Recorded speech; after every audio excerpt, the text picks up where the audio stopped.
दोस्तों, आज के समय में केवल दो ही चीजें काम करती हैं, पहली पॉजिटिव और दूसरी नेगेटिव। अब ये आप पर डिपेंड करता है आप किस चीज को एक्सेप्ट करते हैं। इस तरह की बातें, ये नेगेटिव बातें या पॉजिटिव बातें केवल नेटवर्क मार्केटिंग में ज्यादा देखी गई हैं। तो दोस्तों, आपने देखा होगा आज के इस युग के अंदर बहुत सारे लोग नेटवर्क मार्केटिंग या मल्टी लेवल मार्केटिंग के द्वारा आज के समय में बहुत ज्यादा लोग मिलियनर्स बने हैं। इस पॉइंट ऑफ व्यू से देखा जाए तो इन सारे लोगों ने बहुत सारा पैसा भी कमाया होगा, लेकिन ये पैसा आया कहां से?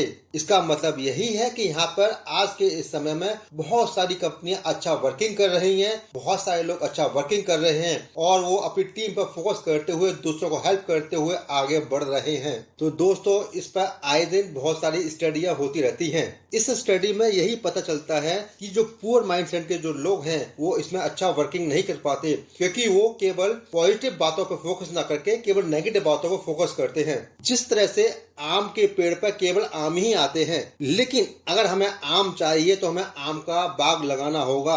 अब आप ये समझ सकते हैं कि जब हम आम का पेड़ लगाते हैं तो उसमें हमें कई वर्षों की मेहनत करनी होती है, कम से कम उसमें 4 से 5 साल हमें देना होता है और साथ साथ हमें उस बाग के अंदर समय पर खाद, समय पर पानी और साथ साथ देखभाल भी करनी होती है। यही चीज नेटवर्क मार्केटिंग में लागू होती है। बहुत सारे लोग इसमें पेशेंस नहीं रख पाते, जिसके कारण यहाँ बहुत सारे लोग असफल हो जाते हैं। इसके बहुत सारे रीजन हो सकते हैं। तो दोस्तों, इसका पहला रीजन है फ्रॉड कंपनीज। आज मार्केट में बहुत सारी फ्रॉड कंपनीज हैं जो कि नेटवर्क मार्केटिंग फ्रॉड का सहारा लेकर फल फूल रही हैं। हालांकि इसके पास लीगल बिजनेस करने का सर्टिफिकेट तो है, ये सर्टिफिकेट इस बात की गारंटी कभी नहीं देती कि ये कंपनियां कभी बंद नहीं होगी। इसका सीधा सा असर उन लोगों पर काम करता है जो कि ऑलरेडी इस कंपनी में काम कर रहे हैं, क्योंकि जितने लोगों ने उस कंपनी में काम किया, उतने समय काम किया, उनका उतना समय वेस्ट हो जाता है। इसी कारण से वो लोग निराश होकर कभी भी नेटवर्क मार्केटिंग में काम नहीं करते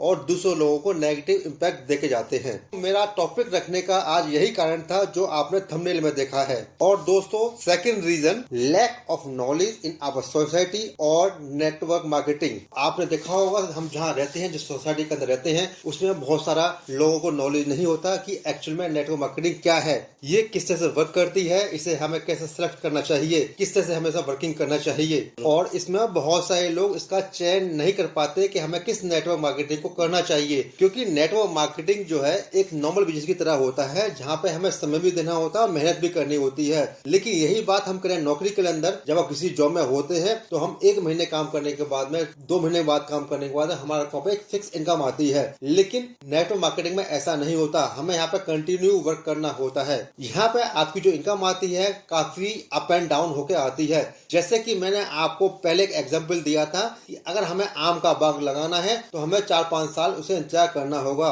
लेकिन इतना सारा पेशेंस लोगों में नहीं होता। इस कारण से लोग यहाँ पर नेगेटिव बातें करना शुरू कर देते हैं। तो दोस्तों, थर्ड रीजन है lack of training program and information, यानी कि लोग यहाँ पर दूसरों की बातों को सुनकर यहाँ पर नेटवर्क मार्केटिंग में आ तो जाते हैं, लेकिन उनको अभाव होता है, उनको ट्रेनिंग प्रोग्राम में नहीं आ पाते किसी कारण से, या उनको इन्फॉर्मेशन नहीं मिलती। तो इस कारण भी यहाँ पर बहुत सारे लोग फेल हो जाते हैं। क्योंकि हमें जब कोई भी नया काम करते हैं तो उसकी हमारा नॉलेज होना चाहिए। उसका ट्रेनिंग प्रोग्राम में यही चीज सिखाई जाती है कि किस तरह से हम लोग आगे बढ़ सकते हैं, किस तरह से हम अपनी टीम को डेवलप कर सकते हैं, किस तरह से हम अपनी टीम को ट्रेनिंग दे सकते हैं, और ये सारी इन्फॉर्मेशन आपको ट्रेनिंग में ही दी जाती है। आप सब लोग इससे इत्तेफाक रखेंगे कि जब हम कोई नया काम करते हैं तो उसके लिए हमारे को सीखना होता है, क्योंकि सीखने के बाद ही सारा काम अच्छा कर पाएंगे। आपने देखा होगा जितनी भी अच्छी कंपनी हैं जो सक्सेस कंपनी रनिंग कर रही हैं, या डोमेस्टिक है या इंटरनेशनल, वो अपना खुद का ट्रेनिंग प्रोग्राम को रखती हैं, वो चाहे आपकी ऑनलाइन ट्रेनिंग हो या ऑफलाइन ट्रेनिंग हो। इसमें फोर्थ रीजन है प्रोडक्ट एंड सर्विस। तो दोस्तों, बहुत सारे नेटवर्क मार्केटिंग प्रोफेशनल्स ये बताते हैं कि डायरेक्ट सेलिंग बिजनेस में डिस्ट्रीब्यूटर, होलसेलर, रिटेलर और एडवर्टाइजर का खर्चा कम हो जाता है।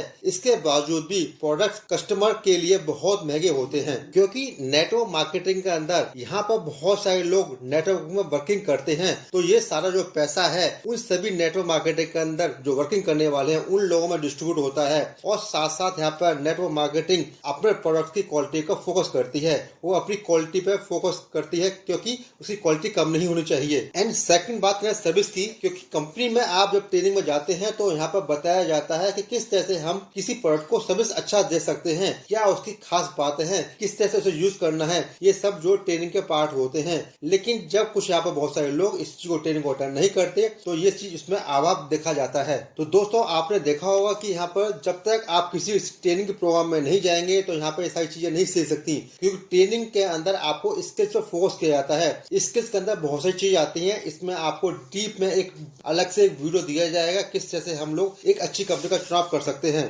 तो दोस्तों ये कुछ नेगेटिव इंपैक्ट सोसाइटी के अंदर डालते हैं जो मैंने आपके साथ कुछ शेयर किए। दोस्तों इस वीडियो से हमने 10 डेज चैलेंज दोबारा से स्टार्ट किया है, जिसमें हम कंसिस्टेंटली आपको 10 डेज तक कंटिन्यू वीडियो देंगे। ये डे 1 है हमारे इस चैनल का। तो दोस्तों आपको ये वीडियो अच्छा लगा है तो मेरे इस चैनल को आप सब्सक्राइब कीजिए, क्योंकि आपको 10 डेज तक कंटिन्यू नोटिफिकेशन मिलता रहे। और मैं आपसे ये उम्मीद करता हूँ कि आप इस वीडियो को अपने दोस्तों तक पहुंचाएंगे, शेयर करेंगे। आपको मिलता हूँ डे 2 के अंदर। Goodbye, thanks for watching.